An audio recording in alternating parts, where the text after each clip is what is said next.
السلام عليكم ورحمة الله وبركاته.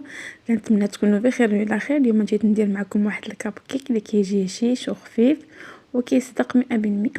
عندنا 2 بيضات، كاس سكر حبيبات، قبصات الملح، كاس لاروب ديال الزيت.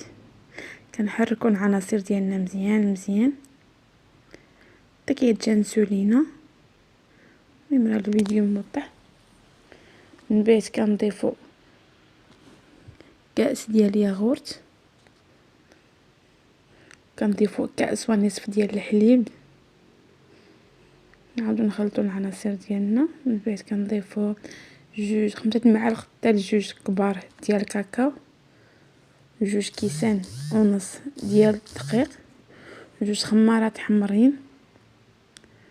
نعاود نخلطوا العناصر ديالنا مزيان حتى كتدخل الخميره ديالنا، وكنخويو الخليط ديالنا في ليمول ديال لي كاب كيك.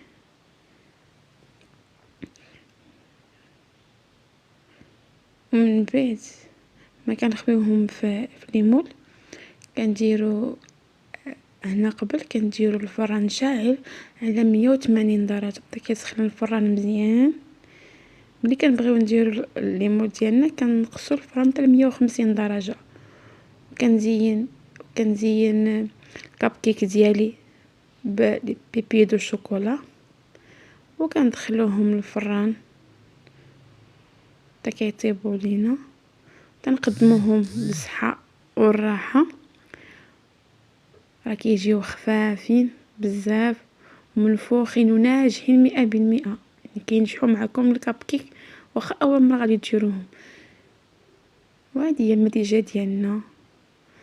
نتمنى لكم لايك كومونتير وبارطاج وشويه ديال التشجيع، وشكرا.